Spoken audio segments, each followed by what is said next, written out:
Who said secular is normal? Let's understand the word secular. Secular means everybody has the right to do what they want and we respect that.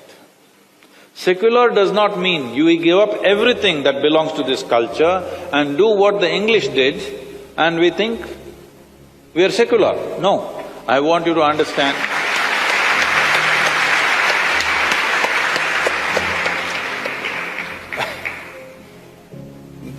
I want you to understand, even today in United States of America or UK, from where we think we imported our democracy, even today, without taking the name of their God, whatever God they believe in, nothing is done. President takes oath in the name of God, not in India. In India, we take oath in the name of the Constitution. This is an incident that happened that Advaniji shared in public. He was saying, when he was just an MP and all the MPs were invited to UK, and one of the events was a dinner with the Queen. Advaniji was sitting next to Siddharth Shankar Ray, who is no more, I think. And everybody is assembled, Queen is sat down, Prime Minister sitting down, dinner is served, but everybody is waiting.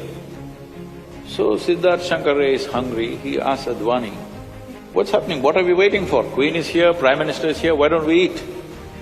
So Advani told him, "This is not India, this is UK. The priest has to come and bless the food. Till then you can't eat it." I'm saying, we are misunderstanding secularism as a way of become irreverent towards everything.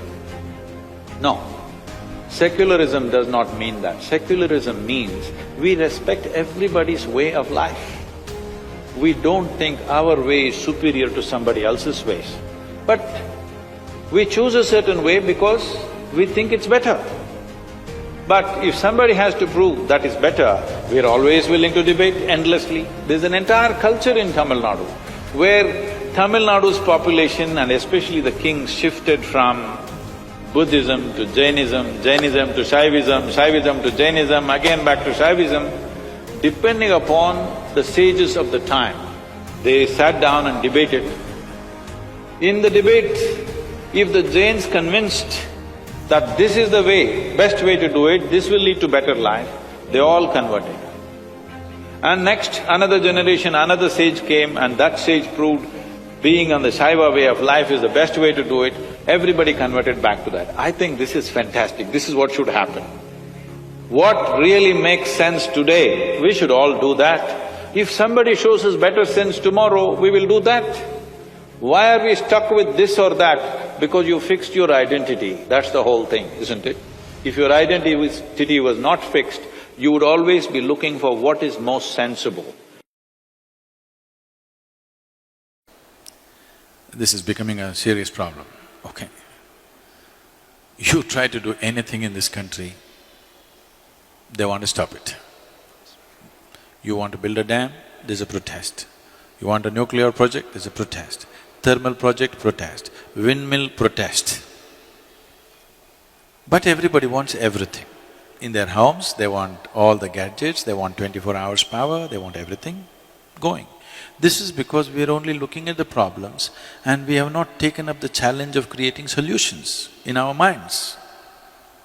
I think this is a kind of a pre-independence hangover, because Mahatma Gandhi brilliantly designed a revolt against the British, not by killing them, not by shooting at them, not by bombing installations, but simply by stopping activity. Bandh, Hartal, Satyagraha came from there. It was a brilliant device for those days because we were conquered. But even today, if you want to become a leader, I'm just telling you, this is a secret, okay? Suppose you want to become a political leader, don't try to build a road, build a dam, do this, do that. No. Gather 100 of your fans and block a highway.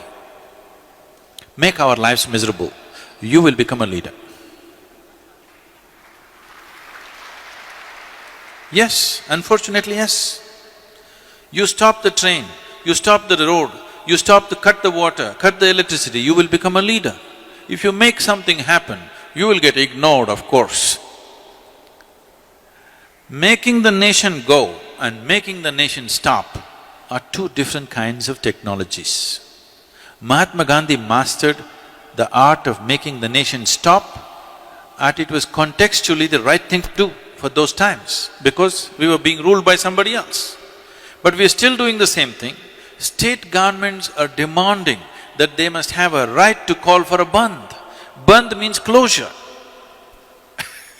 I cannot understand how an administration can call for a bandh but they're actually saying it's their right to call for a bandh. Close down something and you'll rise in your prominence. This must change. We should never identify people who stop something in this country as leaders. This must be done by all the citizens. Whoever stops something in this nation should never ever be our leader. Whoever makes things happen in this country, he must be the leader, isn't it?